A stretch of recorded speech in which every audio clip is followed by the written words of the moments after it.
let me tell you a little about myself. Came from Philadelphia, was born and raised in the inner city of North Philadelphia. One of 5 siblings. We knew absolutely nothing about managing our finances or investing or anything about the Wall Street Journal, but I knew that I did not want to live a life where I was so worried about how I was going to be able to pay my bills, such as the lifestyle that I had grown up in. So fast forward later, went to Penn State University, majored in finance and international business. The book was inspired from my daughter. Took 2 years off just to have a breather to raise her, and I felt like whatever you guys believe in, if it's God, the universe, it was a clear voice that said, right, share what you've learned. So here's the book. I'm going to share the first chapter, which is titled Savers versus Spenders. When addressing financial planning, there are generally 2 categories that individuals fall into. You're either a spender or a saver. Let's begin by defining the latter. Savers will deposit the majority of their income after deducting monthly expenses into a personal savings or checkings account. If you've identified yourself as a saver, the good news is that you're on the right track because you've developed the mindset of building financial security. The key now is to maximize the return of your savings by diversifying into several investment vehicles, which have remarkably higher returns than a personal savings account. The goal is to have several income streams with positive cash flow. In other words, you want your money to work for you. Now, maybe you're on the opposite end of the spectrum and have a tendency to spend more than you save. Let's generalize spenders. If you're a spender, you may find yourself making frequent, unnecessary impulse purchases, and most often, your expenses exceed your income. As a result of poor spending habits, unfortunately, you may be living paycheck to paycheck. In either case, the key to financial freedom begins with an honest assessment of where you are with your personal finances. Once we identify ourselves as either a spender or a saver, we can then begin to examine our finances and implement smart lifestyle choices.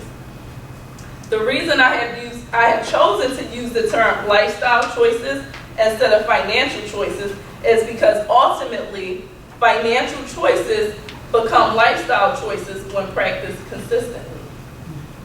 Most people who are in debt, and this is my favorite line, are not necessarily in need of additional income. They are in need of making smarter financial decisions on a daily basis. This then transitions into habit, which transcends into lifestyle choices. For example, let's consider spending $10 a day on lunch 5 days a week. When we look at $10 in isolation by itself, it seems measly. Most of us would not consider $10 to be a large quantity of money or extreme spending. However, when we consider the impact of this spending habit on an annual basis, the same $10, and listen guys, equates to $2,600 per year. If you're married, this then doubles to $5,200 per household if both of you practice this spending habit. Furthermore, if you're a married couple with school-aged children who receives a daily lunch allowance of just $5 per day, this increases the total household lunch expense by an additional $1,300 per child.